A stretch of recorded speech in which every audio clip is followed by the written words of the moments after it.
Welcome, everybody. It's 6 o'clock. Jake, can you hear us okay? Jake, can you hear us? Yes, I can hear you. Okay, good.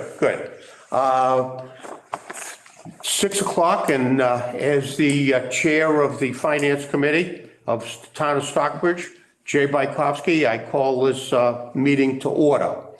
And I'd like to thank committee members and for being here this evening. Bill Vogt will be participating remotely. Unfortunately, he's feeling a little under the weather. And we do have several matters to discuss. The first is a quick and easy one. Administratively, we need to approve the minutes of our last meeting on August 16. And the most important principal purpose of this meeting is to receive an overview of the proposed 8-town regional school district merger. That's the main thing, is to inform our finance committee of the details of that. And we'll talk more about Jake Eberwein, the principal project consultant, in a minute or two. But right now, we have circulated the August 16th minutes. Are there any questions or comments? I move the approval. Okay, a second. Okay, so the minutes. First and Lane, second. We have all in favor? Aye. Nobody opposed? Bill, are you comfortable with the minutes? He wasn't here. Oh, you were not there, right. I abstain. Okay, so basically we have, let's see, 7 approved, actually 6 approved. Bear with me one second.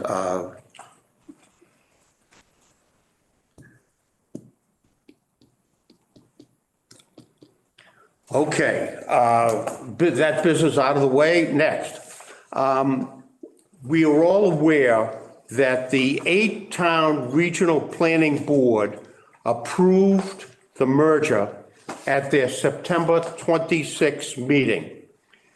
The 8-town regional planning board is comprised of 3 members from each town, including Alfred, Egremont, Great Barrington, Monterey, New Marlborough, Sheffield, Stockbridge, and West Stockbridge.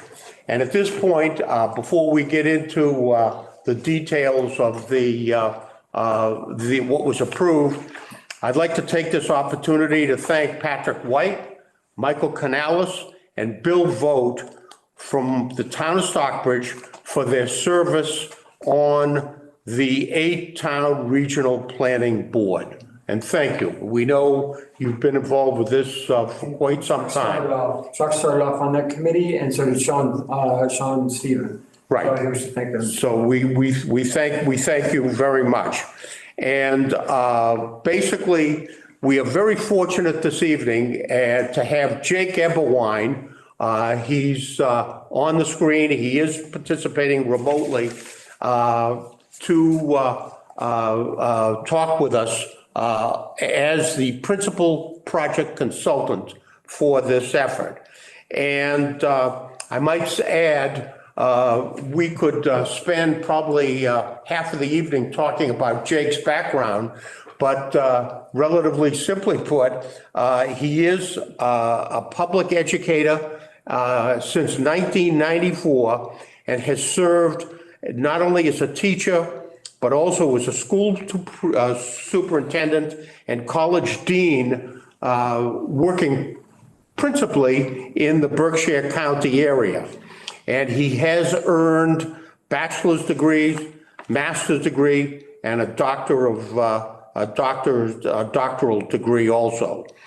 And at this point, I'd like to call on Jake Eberwein to present the highlights of the merger, which will include the operating and financial implications for Stockbridge. And I might add, that the eight-town regional planning board approved merger plan will officially be voted upon on Monday, October 23rd by each town at each respective individual town meeting. So at this point, we'd like to turn it over to you, Jay, to give us a general overview and also share with us the financial implications to Stockbridge. I know Michael does have financial materials that he can post on the screen. So Jay, you're on. Jay, before we start, Yes, sir. you forgot to introduce Nadine Hover, who is the chair of the Finance Committee of the Regional School District Planning Board. Okay, I was not aware of that. Nadine, welcome. And also Matt Abraham is an associate of Jake Eberwine, and he's also participating remotely. So thank you, Bill. Jake, please. Thanks, Jay, and thanks to the board for inviting us to spend some time with you this evening. We're here to give you a brief overview, specifically with a focus on the finances, but also just to answer your questions as they may come up. I'm finding myself the last few weeks, almost most of my day is spent answering questions, and that's great. That means people are highly engaged and interested, and we want to make sure people, at the end of the day, the 8 towns are going to make the decision, the voters are going to make the decision. But what we want to ensure is that everyone has good information, they have accurate information, informing their opinion and their perspective on this particular, on the formation of an 8-town region. And so that's what we're aiming to do. So we have a lot of outreach work, and it's fortunate that we get time with the various boards. As was introduced, I appreciate the nice introduction, Jay, but none of my success, none of my work has ever been conducted in isolation. I have great people I've been fortunate to work with, and some of those folks are on the line and in the room with you all, including Patrick and Michael, who've been and Bill, who's online, who've been an instrumental part of representation from Stockbridge. Michael actually was really helpful when we hit a couple sticky points in the finance subcommittee work, and was very creative in coming up with some contributions towards solution making. And then, of course, Nadine, who's been our fearless subcommittee leader. We really appreciate her work navigating through what was quite a process with the subcommittee to get where we are in terms of the recommended methodologies around assessment. And of course, none of this would be possible. I can't do the level of work that Matt Abrahams is capable of. Really fortunate to have Matt on the line today. I will obviously turn to him when we get really technical questions, because he can give you a much deeper level of understanding than I could probably ever hope to. But again, it's been a team effort, and we appreciate that. Am I able to share my screen? Yes, screen share is on. And I have your slide just in case you run into any issues. Okay, great. Thank you. So I'm going to do that. Let me just share my screen.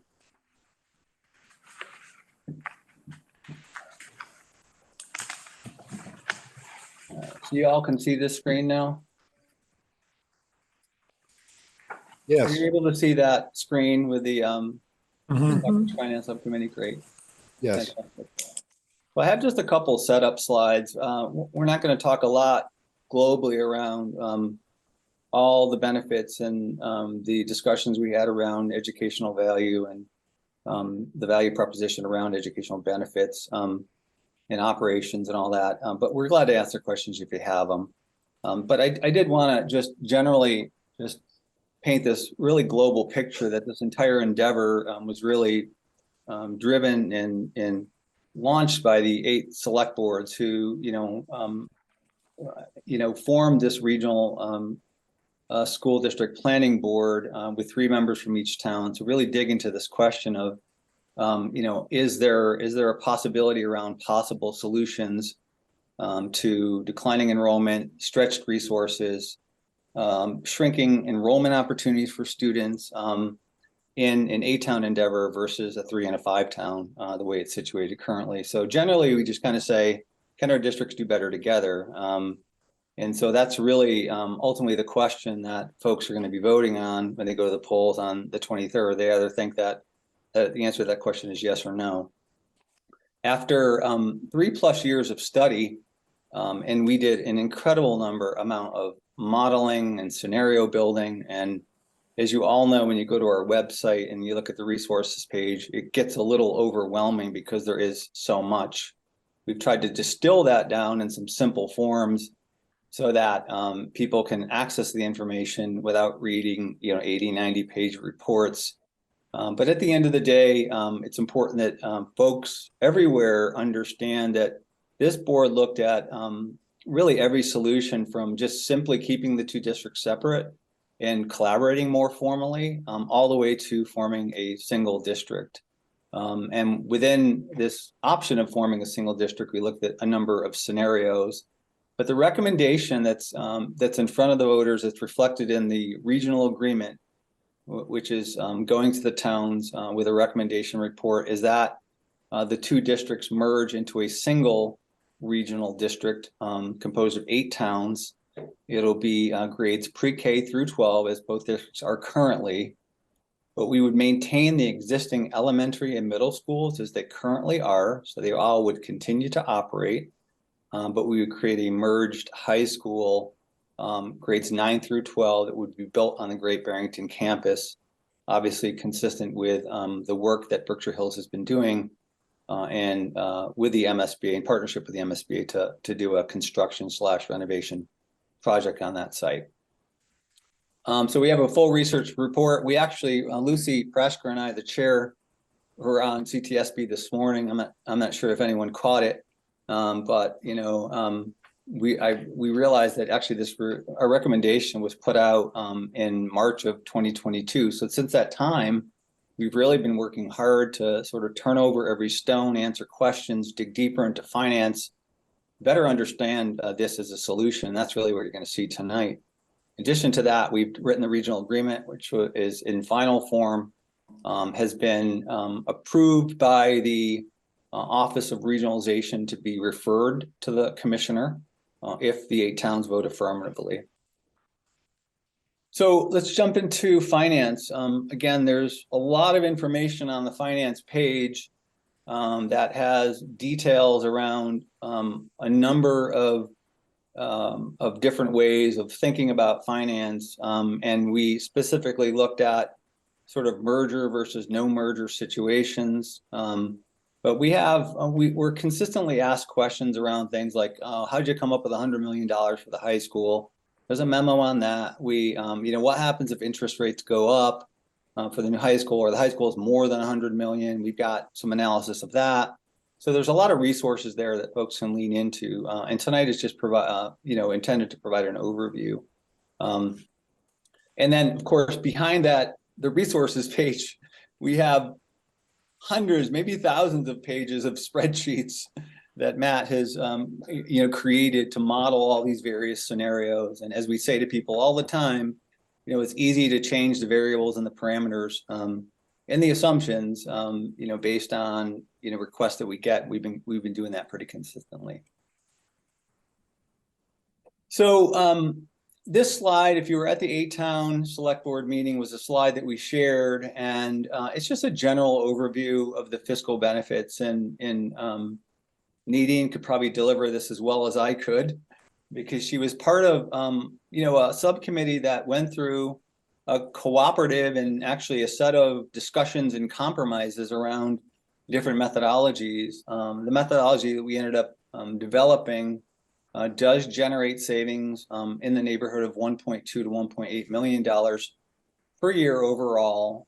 Obviously, we would centralize operations, which would create a level of efficiencies around staffing and training for teachers and staff, back office functions, grants, curriculum, things of that sort. We'd build efficiencies through class size balancing. Some folks don't know what class size balancing means, but really simply put, if you've got 6 kids in calculus in one district and 5 kids in calculus in the other district, you're in effect paying a teacher, 0.2 of their salary to be teaching those 2 classes. when you merge, you have one calculus class with 11 kids in it. You've just freed up a teaching period to do something else with. So when we talk about class size balancing, that's what we're really referring to. The financial modeling is really around trying to flatten and smooth changes over time, recognizing that we wanted to ensure that there were no towns that necessarily ended up taking a big hit, and there were no towns that ended up, having a significant savings. We really wanted to sort of stay out of the zone of the idea of winners and losers, recognizing that there was a decent amount of compromise. We built into the model smoothing mechanisms to ensure that on a year-to-year basis, we wouldn't see massive increases up and down. And that's something that I know that there's a high sensitivity to. I'm a school committee member on actually the largest regional district in the state, which is Central Berkshire, which has 7 towns. And that's something that we continue to grapple with on a year-to-year basis. So that's something we built at the methodology, which is a bit unique.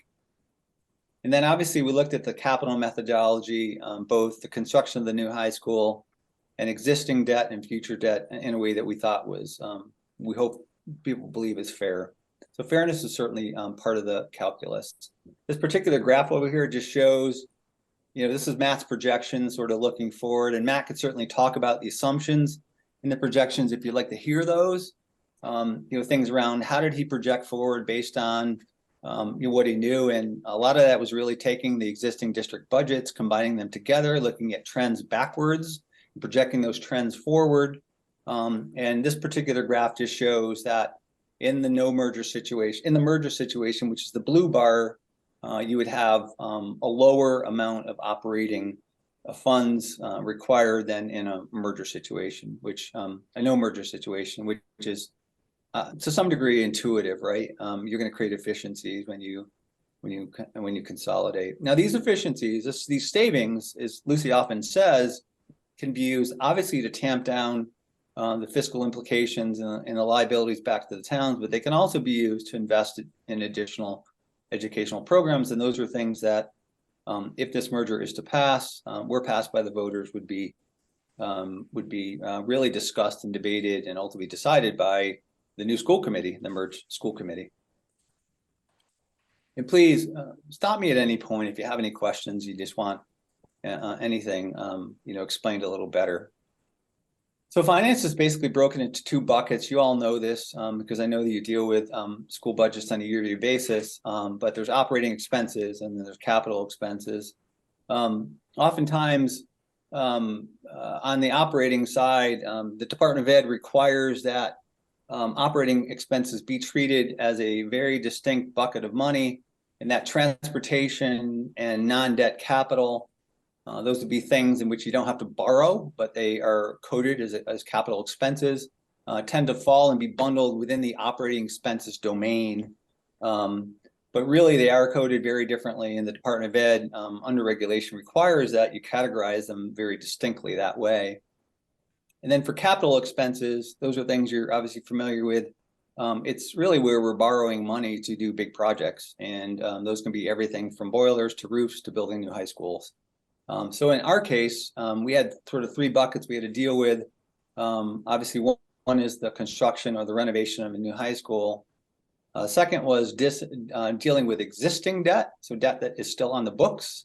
And then obviously forecasting forward to ultimately, even when you build a new high school, at some point down the road, you will need to invest in your existing schools and existing facilities, because things like systems like roofs and boilers do expire at some point.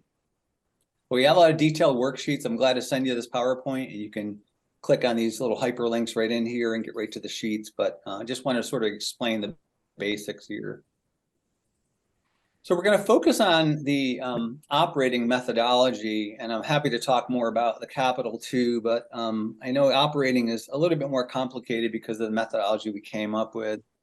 But the operating is basically broken into 3 pieces in the methodology that the finance subcommittee ultimately decided on and was approved by the full board and is reflected in the regional agreement.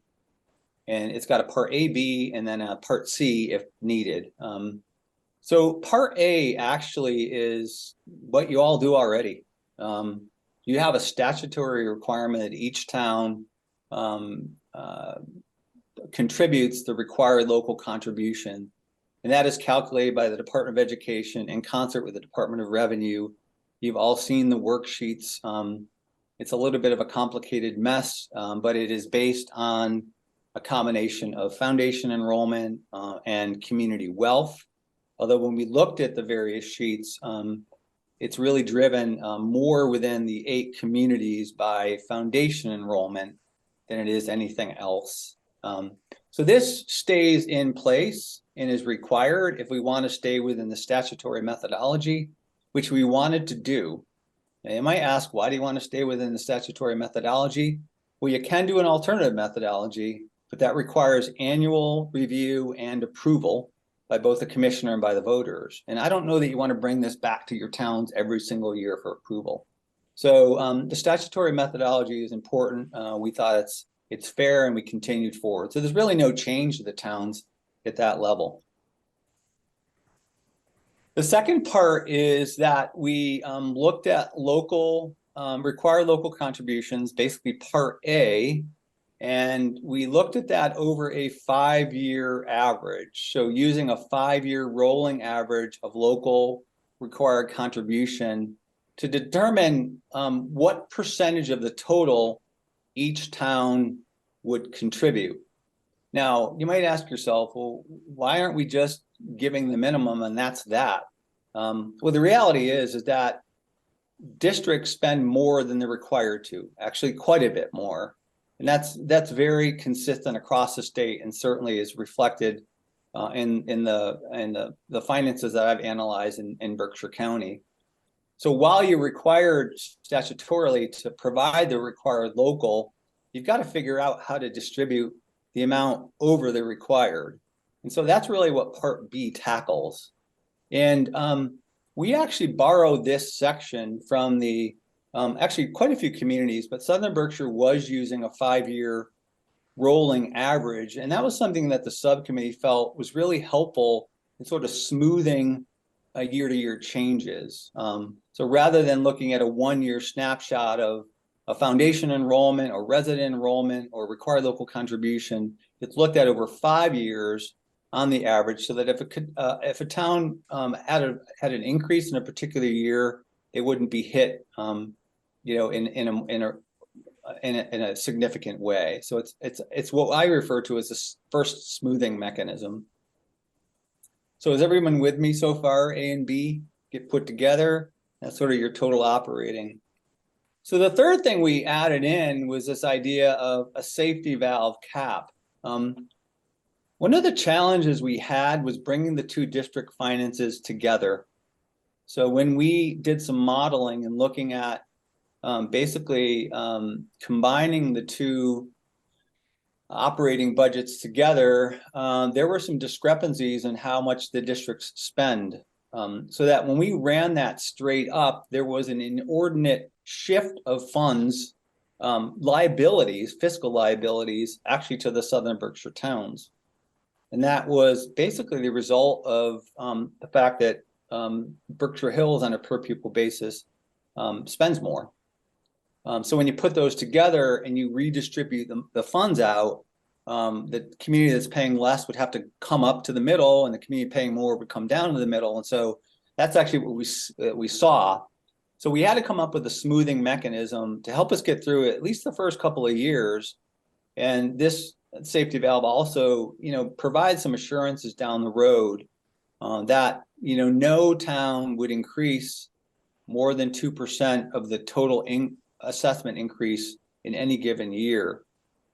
Now, this gets a little, I don't want to say confusing, it gets a little misinterpreted in that y'all may be, jumping for joy in your head right now, like we're never going to go over 2% in a single year. No, that's not what I'm saying. What I'm saying is we look at the total operating assessment increase from the fiscal year prior to the proposed budget in the current fiscal year, and we determine what increase that was. So let's say it was a 3% increase. We then put on a 2% cap so that no town will go over 5%. So it controls the total amount that any town can be assessed, beyond that 5% based on the 2% cap. And I'll show you an illustration in a minute, which I think will help. So we're going to go through, is this too much detail? Am I about the right level for y'all in terms of, yeah? Take a quick pause and think we're okay. All right. So these are actuals. So Matt projected forward a projected fiscal year 26 budget. By combining the two districts together, the gross operating budget was 55.7 million. You back out revenue and savings, and then the net assessment out to the towns was $44.5 million. Right, so that's the total amount that needs to get assessed to the towns. That includes both required local and more, and what's required above, or what the districts, the towns invest above.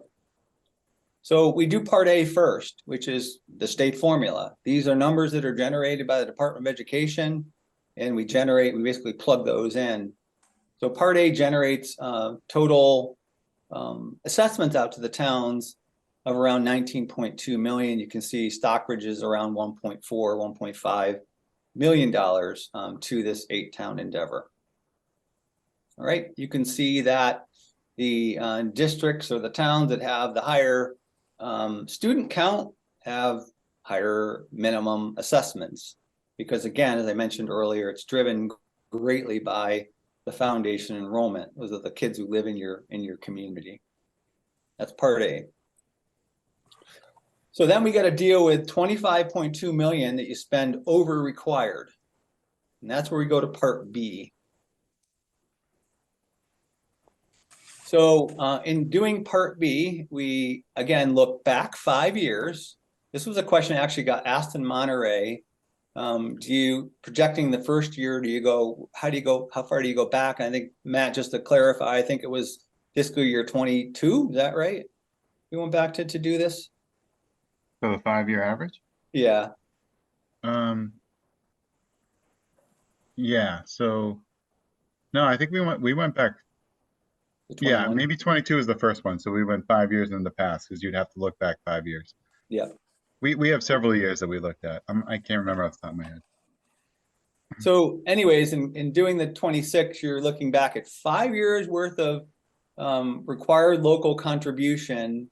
You're creating averages for each community based on those 5 years, and then you're apportioning the amount that average is to the total.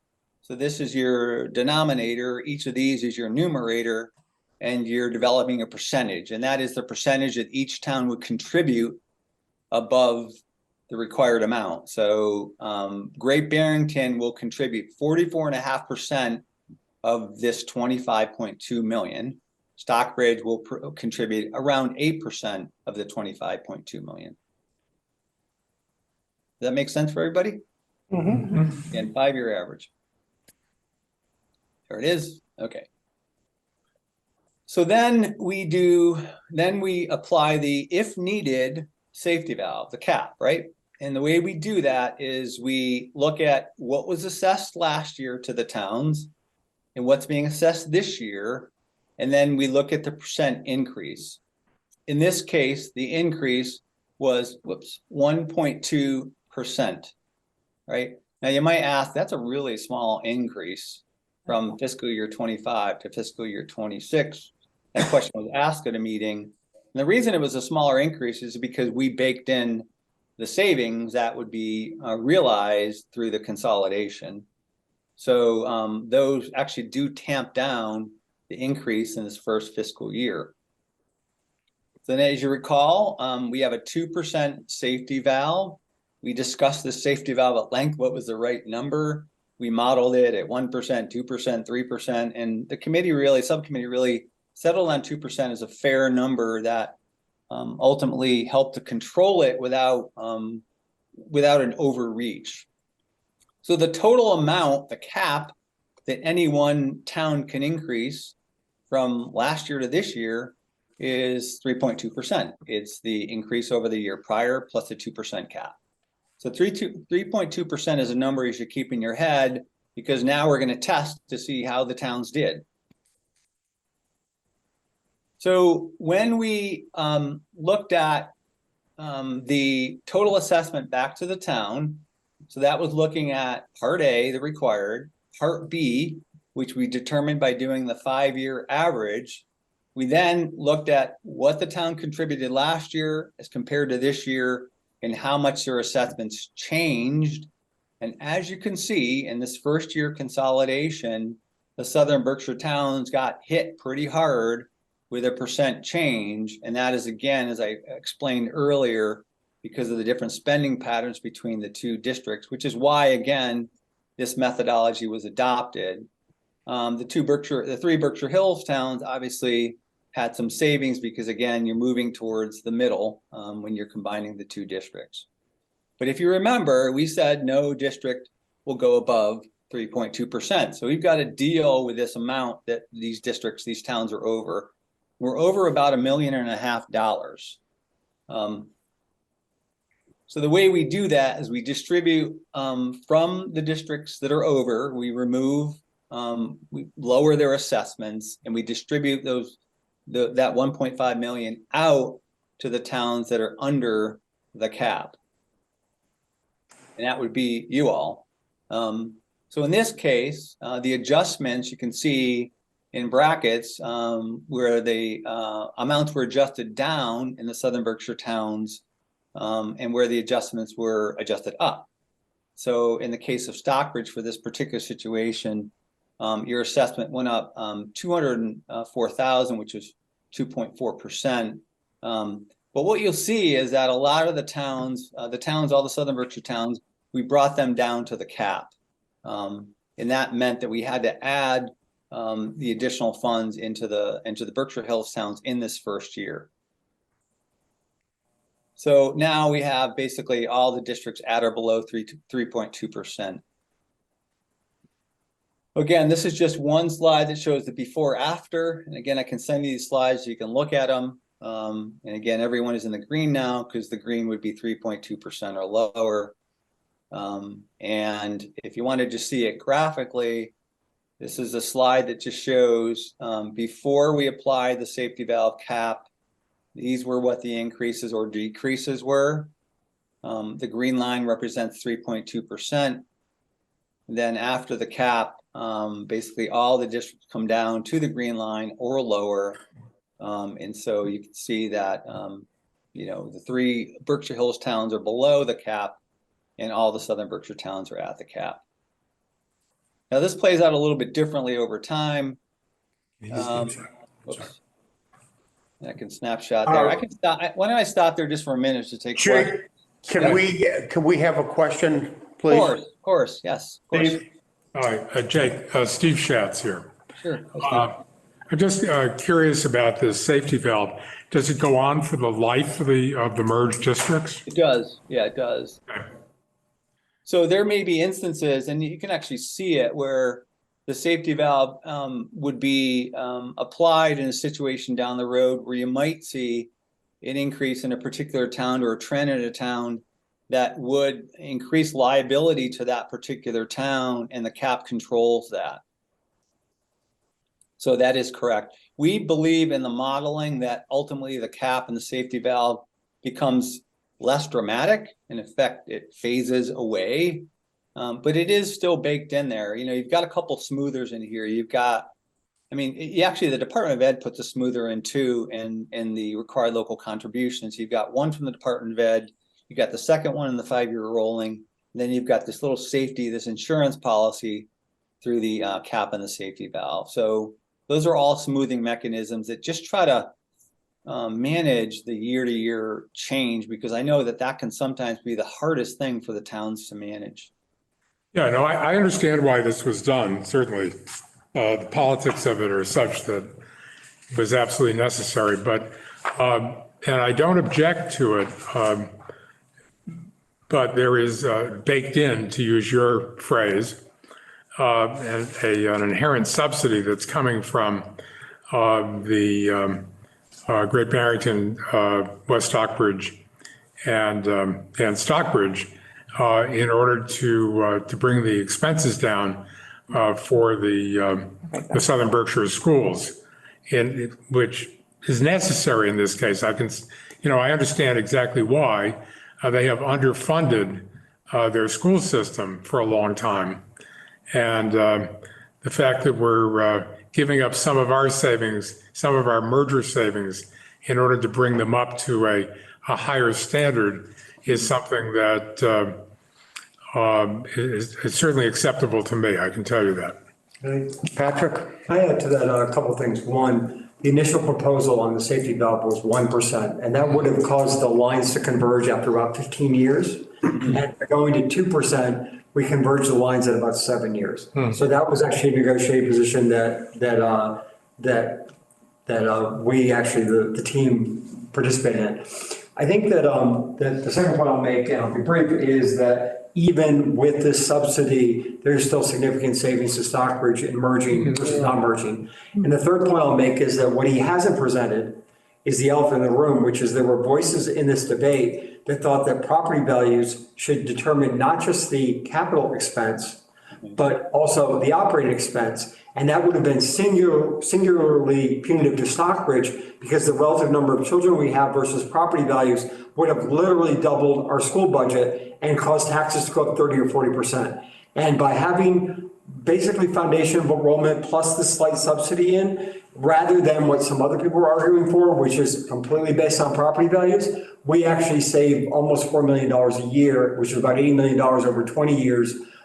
In terms of that alternate method, which we are not considering tonight. And I think that was the big win in this negotiation. Thank you. Okay, go ahead, Jake. Sure. So, Thank you. yeah, I can show you a couple other slides, but I want to just make sure that you all know that on our webpage, we've created a town snapshot for each of the 8 towns because as we were doing the modeling, what a lot of folks wanted to know is they want to know, well, how did this affect my town? And I will say I really appreciate the last couple of comments because that was really the discussion we had in the finance subcommittee that, hey, let's act as a region, let's act as 8 towns, and this idea that there's going to be some give and take, and we really appreciate that.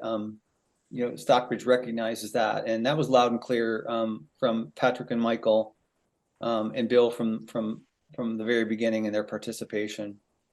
So these snapshots are available on the website, but I'm just going to show them to you so you have them, and then again they're available to study. But the idea was to sort of distill from these massive spreadsheets some basic information about each of the towns.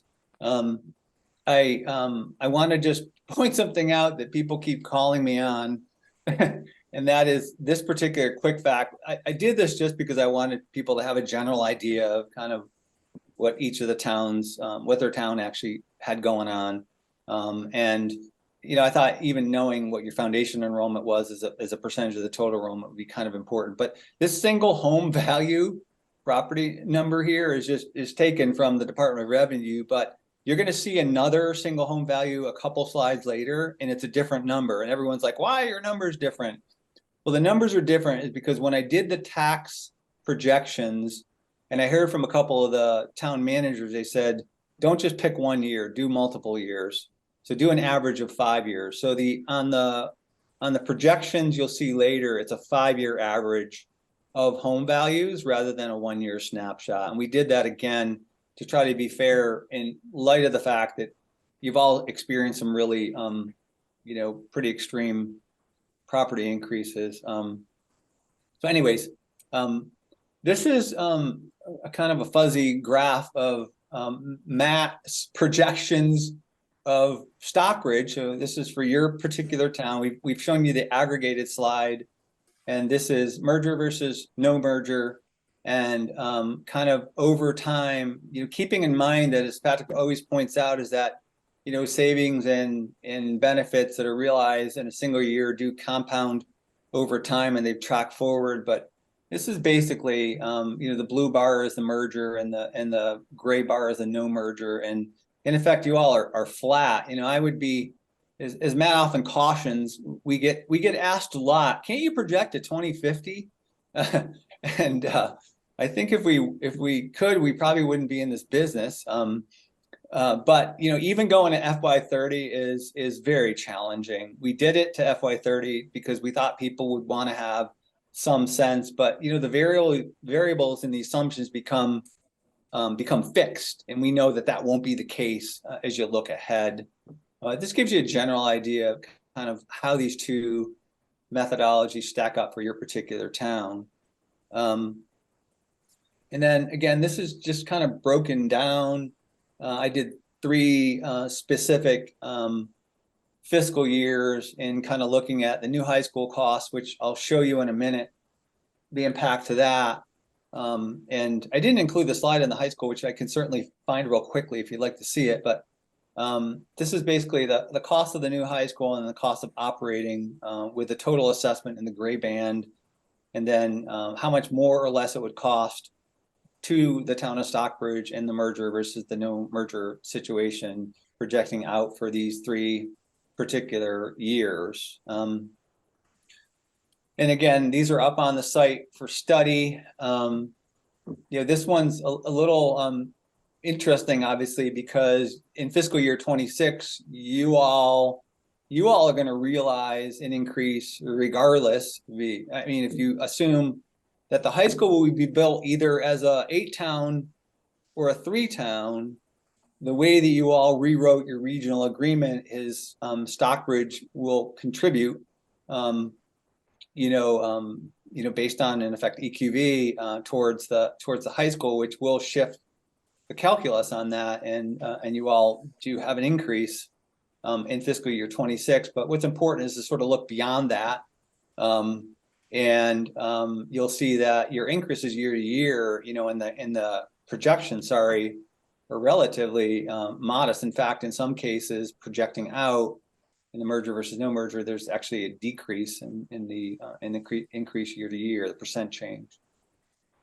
And then this slide we've been sharing with folks, and I can go through. I have 2 slides that I share in a much bigger presentation on finance, in which I show the cost of the high school when you do this as an 8-town endeavor versus the cost of the high school when you do it as a 3-town endeavor. And just very, very quickly sketched out for you all, we've estimated the high school project for an 8-town project at $100 million.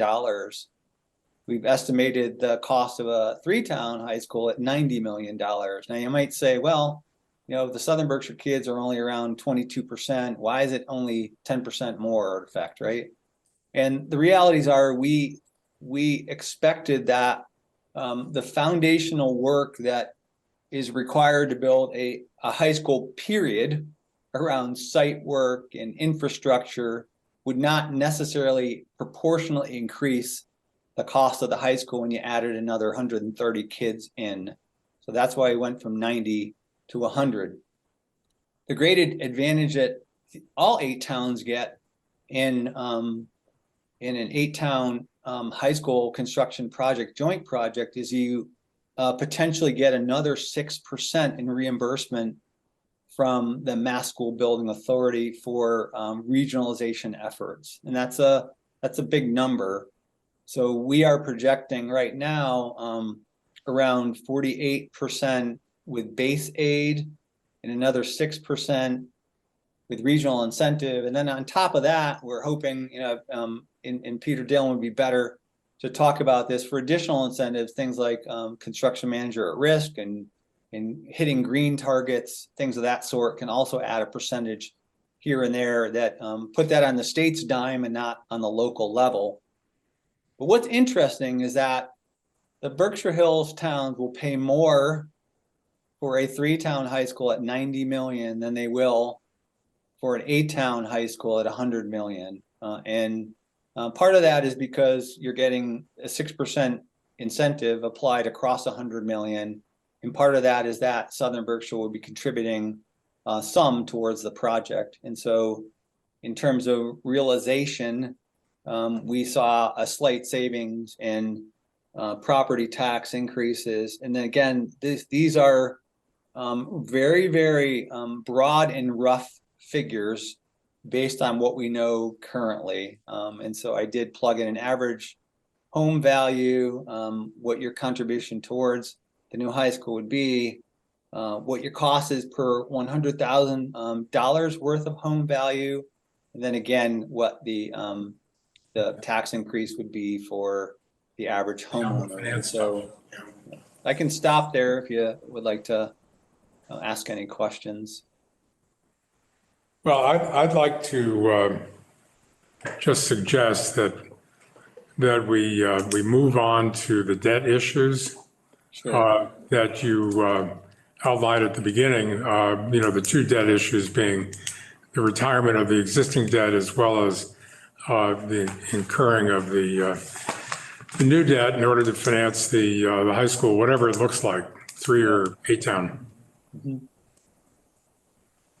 Right. So by the time, so let's talk about historical debt first. And why don't you just give me 1 minute? And I apologize for not having the slide in here because I normally do, but I can bring it up relatively quickly. It's just the schematic of how the high school debt works. But let's just talk about existing debt and how that will be managed. So what is the legacy debt that gets brought into the combined district? So the good news for the Berkshire Hills towns is that your 2-school project will be paid off by the time the district launches. So I believe you pay those off this year. And so you will have no existing capital debt. Southern Berkshire does have existing capital debt. They're paying on roof, boiler, some heating stuff, and they've got debt that will go through 2032.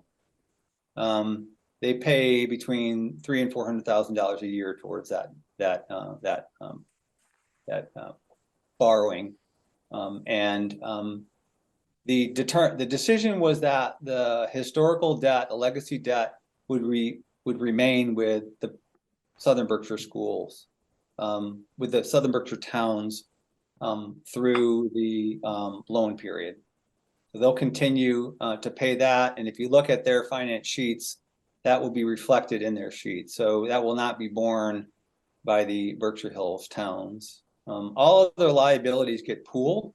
That's things like, OPEB, and we did have an OPEB study done that's on the website that sort of talks about liabilities for pension insurance and things of that sort. And the actuary determined there's really no dramatic differences, and so those liabilities really get borne and woven into the entire agreement. Now, one of the nuances that happens is that the after the Southern Berkshire debt is retired, there is a slight shift in the contribution towards the high school from the Berkshire Hills towns to the Southern Berkshire towns, 1% a year for 5 years.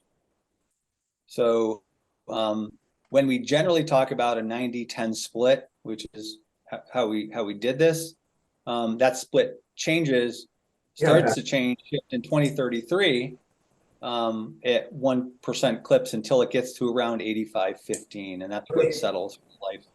Pardon me, Jake, it's the opposite. It goes from the South Berkshire towns to Berkshire Hill towns.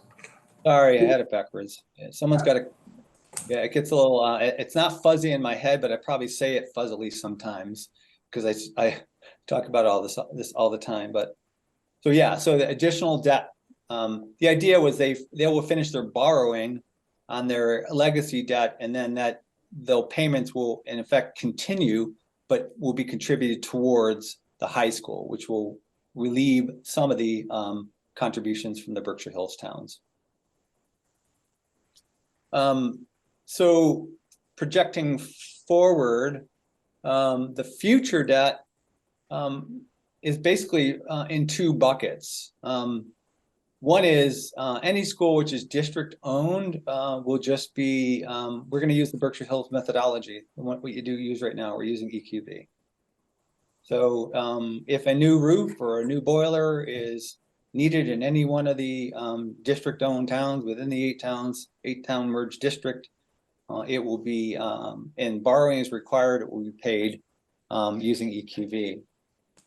The exception is there are 2 schools that are town owned And the town-owned schools are New Marlboro Central and South Egremont. And so what we did in those cases is that we did a reverse 90-10, 85-15. We basically assess the capital needs of those two schools at a 90% rate to the Southern Berkshire towns and a 10% rate to the Berkshire Hills towns. And the idea that really came out of the subcommittee was that that was a reasonable exchange for what we were doing in terms of philosophically with the new high school. So once all the debts are paid off, then it's all EQB across the 8 towns. So it's really that simple. Ever know what EQB is? Oh, I'm sorry. EQB is equalized property value. And basically it's in effect the total of property values. Actually, Michael and Patrick can probably explain this better than I can, but property values in your community, and it's done every 2 years. And that actually feeds into part of the required local contribution. It's one of the parts of the formula. Michael or Patrick, feel free to. I just want to add that EQB is the worst thing for Stockbridge. Foundation enrollment is the best thing for Stockbridge. Because our property values are high, we have relatively fewer children than some other communities. And because those property values will continue to be higher, the growth or decline in student levels are likely to be relatively more pronounced here, frankly, decline across all 8 towns. We'll see a little more of it. So even though the new high school looks like a big number for all of us, that's only 18% or so of the total school budget 10 years from now. And personally, I think that, if you look at the fact there's only half as many kids in 1 through 6 in Stockbridge as there are in 7 through 12, our decline in enrollment is going to likely, because that's 82% of the budget is the good way for us, is likely to more than offset what the new high school cost is for us. So actually, this high school is kind of scary for everyone, but it actually is going to have much less impact for us than what you might think, just because the reality is that when homes cost $700,000, $800,000, $900,000. Yeah. Jake, is it a fair point to raise that the actual development and construction cost of a new high school is the numbers that we have are estimated numbers at this point? These have to be flushed out with actual quotes and analyses. No, that's spot on, Jay. Spot on. And, I didn't pick these numbers out of a hat. And in fact, I wrote a memo on this that is available, and I know sometimes it's hard to find things, but I looked at a lot of MSBA data. We looked at cost per square foot for regular academic space versus vocational space.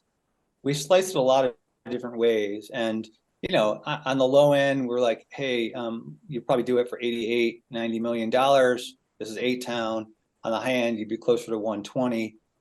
We found a lot of figures that really put us in that $100 million range, and that's really what we settled on, is in terms of modeling. It also makes the math really easy. But your point is a good one that's often raised, which is that the number?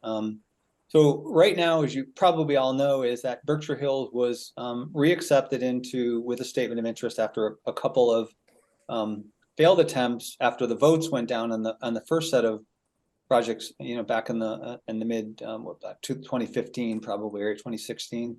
So they applied probably 5 or 6 times, were invited in a year ago. They've gone through the eligibility phase and were recently invited into feasibility, and they're just launching the feasibility study now. The Mass School Building Authority did something which was kind of unprecedented, which is they are allowing for a 2-track feasibility study, which would be the design of a 3-town high school and the design of an 8-town high school. It's very important, and Lucy says this over and over again, that we want to make sure, we obviously think the board believes that this is the best solution for South County in so many different ways around in terms of doing this high school together. But at the same time, we did not want to get in the way or compromise the Berkshire Hills status with the MSBA. And so it was really important that if this merger were not to occur, the voters did not support it, that you all could continue forward with developing a design for Three-Town High School and moving ahead. And so that will happen. So during feasibility, a long-winded answer to your question, Jay, is that is when that happens. You come up with an educational plan with your ed designers and planners. Then you work with your architects to draw pictures and figure out what you need, square footage, and then you've got your project managers who are doing all the costing, and ultimately you get a ticket price. That ticket price then looks at, what's it going to cost to borrow money, how much in incentive is the MSBA going to provide, and then ultimately you have a number, which is the number that's borne by the taxpayers, and that will be the number ultimately that we brought back to the voters for a debt bond approval. One of the things that's really interesting is that I said actually on the radio this morning that one of the reasons I think regionalization consolidation has not been as successful in Massachusetts in the last 10 plus years is that prior to that, the MSBA and the building projects in DESE were the same entity, right? So you'd build and you'd do regionalization at the same time. Now we have two entities, the MSBA and DESE. They actually have different pathways and different regulatory expectations and processes. So it's been a real challenge to marry these two processes up. So we have debt contingencies in the regional agreement. So let's say, for example, on October 23rd, 8 towns passed the regional agreement and they say, yeah, we want to do this 8-town thing, right? Feasibility will move forward. We'll be designing both a 3-town high school and an 8-town high school. And then when those price tags are developed, we've got to go back out to the towns to have an affirmative vote on the debt. If that debt fails on the 8-town high school, the merged district is dissolved and the two districts continue to move ahead. So it's a check, it'll be a checkpoint, a second vote in effect to approve this new high school through a debt vote. Wow. Okay. Jim, you have a question? Yeah, and I'm not sure where this fits in, but Speak up a little bit. okay, excuse me. How will school choice work in this merged school district going forward? And I ask that, well, for several reasons. One, on your Chapter 74 program, we have some students that are school choicing, and our school district is having to pay the full cost of that education. And as I understand it, school choice has been held at, I believe it's $10,000 a year for 5,000. yeah, it's even worse at $5,000 for years. When I believe the actual cost just in Berkshire Hills of educating a student is somewhere over $21,000 or $22,000. So my question is, how will school choice work for people coming into this, and in particular for the Chapter 74 programs? Because they're obviously more expensive. If we're paying 40 grand, are we going to be able to get 40 grand for somebody from, say, another school district that school choice is in? Has anybody considered that, and how are we going to work that? Oh, absolutely, we've considered it. So there's a couple of different ways that kids can come into a district. One is through school choice, and the second is through a tuition arrangement. So currently you all have tuition arrangements with like Farmington River and Richmond, and so you have an allocation for that. But you also have tuition arrangements through Chapter 74, which is vocational programs. Chapter 74 tuition is managed and controlled and set by the state. So if you all develop Chapter 74 programs in your new school, which I fully am confident there's a commitment to, probably if it's an 8-town high school, you're probably looking at 6 programs. If it's a 3-town high school, 4 or 5, probably 5 will be pushing it, but you might be able to get there. If students come in from outside the 8 towns, if you build this thing together, they have to pay vocational tuition. The towns do. The towns where that child resides has to pay vocational tuition, plus transportation, plus potentially a capital assessment for a new building like this. So we're estimating Yeah, we're estimating that number very conservatively, I think around $26,000. Yeah, that's conservative. Okay, that's for chapter 74. What Yep. about regular school choice people that are coming in? It's 5,000 now with a merged school district. What is that? Has there been any, I guess my question, has there been any effort on the part of school districts or administrators to get the state of Massachusetts to increase the school choice funds that are allocated to the school accepting them? Michael, you want to respond to that? Michael? Correct me, Jake, if I'm wrong, but one of the biggest benefits of going to the 8-town, there's going to be very little opportunity for school choice because those 8 towns will be included in the district. And then Richmond and some of the other surrounding communities are already in tuition agreements. So there'll be very little availability of school choice if the 8 towns do merge.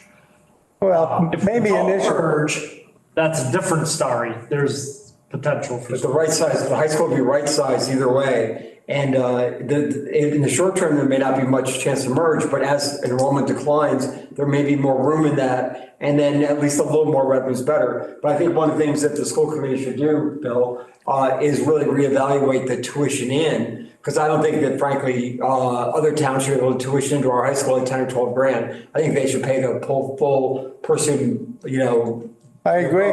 I agree. That's an issue for the school committee to resolve. It's not on our plate. Yeah. All right. So yeah, so just a couple quick points that thanks Michael and Patrick for jumping in. Your tuition outside of chapter 74, just for kids from Farmington and Richmond, you all set that. So that's something I know that the superintendents and the school committee work on, and there's a little calculus to that, to be honest with you, as someone who's been a superintendent in that. Hey, we're competing with Pittsville, we're competing with Lee or Lennox, right? And we got to keep our rates so we're competitive because we want to grab those kids if we can. I mean, just that's the reality of the situation, right? The school choice is a whole nother topic, but you would take kids in order. And actually, I talked to Peter this morning about this a little bit. You'd fill your vocational seats, and then you take tuition if you decided to go that route. And then if there are seats available, you would have choice, and that would be a decision that the school committee could make. You can decide not to participate in choice, or you can control the number of seats that are available in choice. Choice works from my vantage point. It's like an airplane. It's the best analogy I can come up with. You got 200 seats and 5 are empty.